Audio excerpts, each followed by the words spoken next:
शासनपति प्रभु महावीर स्वामी को हम वंदन करते हैं। सभी गुरु भगवंतों को तिकोतों की पाठ से वंदन करते हैं। श्रद्धावान भाई और बहनों, आपके अंदर विराजित आत्मा को माजलगांव से सुभाष कोठारी का सादर प्रणाम, सादर जय जय। प्रतिक्रमण पर ये मेरा 12वां वीडियो है। इसके पहले हमने 10 उत्तरी के पाठ का चिंतन कर रहे थे कि जो कायोसर्ग हम कर रहे हैं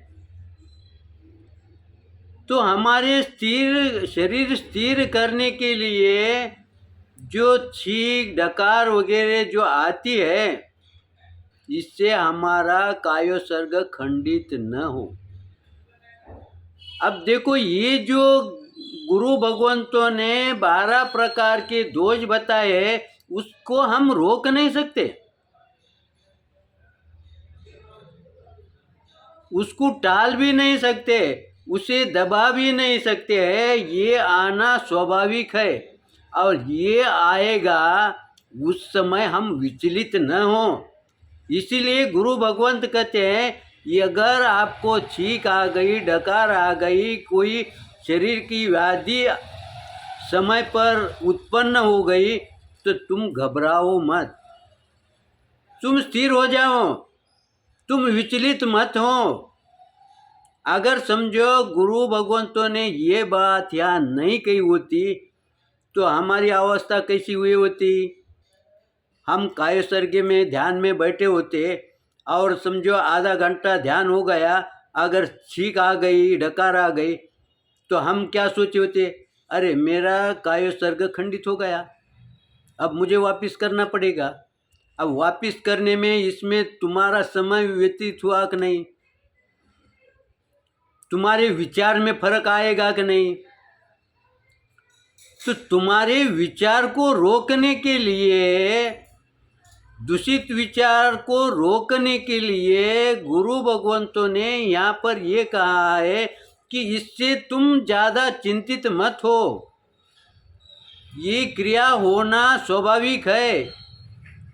तुम ये बात ध्यान में मत लाओ कि तुम्हारा कायोसर्ग खंडित हो गया, इससे तुम्हारा कायोसर्ग, तुम्हारा ध्यान खंडित नहीं होगा। यानी हमारे मन को उन्होंने तसल्ली दी कि नहीं, हमारा मनोबल बढ़ाया कि नहीं। फिर अब ऐसा कोई डकार, छींक वगैरह कोई आई तो उस समय हम विचलित होंगे क्या, वो भाव आएंगे क्या हमारे मन में? क्यों नहीं आएंगे? क्योंकि गुरु भगवंतों ने इसका खुलासा पहले ही कर दिया। तो इसलिए हमारा मन स्थिर हो जाएगा, वापिस विचलित होने का कोई सवाल नहीं। और आगे वहाँ पर उन्होंने ये शब्द दिया है कि कोई भाई ये न कहे, ये न सोचे, क्या ये आगार 12 ही है क्या। इसलिए वहाँ पर उन्होंने इत्यादि शब्द, यानी तुम ये मत समझो अगर आपके दृष्टि में और भी कोई होगा तो भी उसका दोष नहीं लगेगा। आगे क्या कहते हैं गुरु भगवान, कहते हैं आप भी गए हो, यानी जो तुम्हारा जो ध्यान है, जो कार्य सर्ग है, वो अखंड रहेगा। क्योंकि तुम्हारी ये प्रतिज्ञा है कि मैं जो पहचान ले रहा हूँ, मैं जो ध्यान कर रहा हूँ, ये मेरा ध्यान सही सलामत पूर्ण हो। इसीलिए गुरु भगवंत कहते हैं तुम इससे विचलित मत हो जाओ, तुम्हारा ये कायोसर्ग अखंड चलता रहेगा, इसका दोष आपको नहीं लगेगा। जब ऐसा गुरु भगवंत कहते हैं तब हमारा मन स्थिर हो गया कि नहीं, हमारा मन साधना से भटकेगा क्या। आगे क्या कहते हैं गुरु भगवान, कब तक ये क्रिया, कब तक, यहाँ पर उन्होंने टाइम लिमिट नहीं दिया है,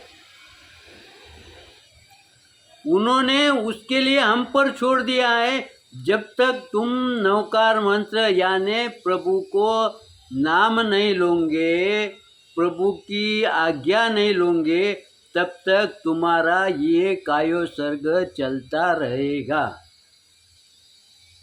फिर किसी की प्रकृति कैसी रहेंगी, किसी की कैसी रहेंगी। कोई 2 मिनट में अस्थिर बनेगा, कोई 2 घंटे में भी स्थिर रहेगा। तुम्हारी जैसी धारणा है, तुम्हारी जैसी काया तुम्हें साथ देती है, वैसा ही तुम्हारा ये कायोसर्ग चलता रहेगा, विचलित नहीं होगा। कब तक विचलित नहीं होगा? जब तक तुम स्वयं प्रभु से आज्ञा नहीं मांगोगे। यानी देखो, ध्यान करते समय, शुरुआत करते समय भी हमने प्रभु की आज्ञा ली, और जब हम ध्यान पूर्ण करते हैं उस समय भी हम प्रभु को सूचित करते हैं। फिर ये बात हमारे व्यवहार में कहाँ बैठती है? ये बात हमारे व्यवहार में वहाँ बैठती है कि जब हम कोई कार्य करते हैं उस समय गुरु भगवंत कहते हैं, वो कार्य करने के पहले तुम माता पिता की आज्ञा लो। मैं ये कार्य कर रहा हूँ, और जैसा ही कार्य संपन्न होगा उन्हें वापिस कह दो कि मैं ये कार्य संपन्न करके आया हूँ। इससे क्या होगा? तुम्हारे घर के जो बुजुर्ग है, जो माता पिता है, वो उनका मन स्थिर बनेगा कि नहीं? और वो अगर स्थिर हो गए तो तुम्हारे परिवार पर उसका असर गिरेगा कि नहीं? फिर तुम्हारे परिवार में किसी ने अशांत करने का सोचा भी तो भी वो अशांत बनेगा क्या? अगर दूसरा उदाहरण देना होगा तो हमारे शास्त्र में आपने कई बार सुना है, अंतगढ़ सूत्र के अंदर भी हमने कई बार सुना है, श्री कृष्ण भगवान अपने सेवकों से कहते हैं कि ये कार्य करो और वापिस मुझे सूचित करो।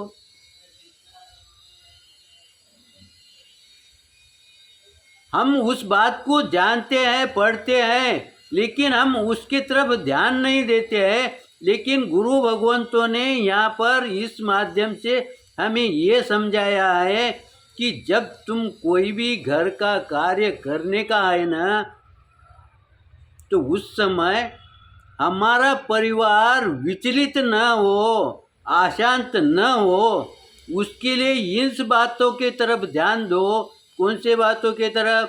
तुम्हें जो भी कार्य करने का है ना, वो अपने माता पिता जो घर में सीनियर है उनकी पहले आज्ञा लो, और कार्य होने के पश्चात वापिस उन्हें सूचित करो। वापिस सूचित करने की क्या जरूरत है? आज्ञा तो ले लेना। सूचित इसीलिए करने की, जब तक तुम वो उनसे नहीं कहोगे तब तक उनका ध्यान आपके कार्य के तरफ रहेगा। और कोई अन्य व्यक्ति आके कहे उसके पहले अगर तुम कहे तो उससे उनका आनंद बढ़ेगा, उनका मन प्रसन्न रहेगा। तो इससे क्या होगा? कोई दूसरे व्यक्ति से तुम्हारा परिवार अशांत नहीं बनेगा।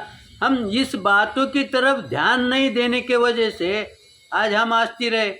हम खाली गिनती करते हैं, मैंने 2 सामायिक, 4 सामायिक, 10 सामायिक कर ली, लेकिन वो सामायिक का उपयोग हो रहा है क्या?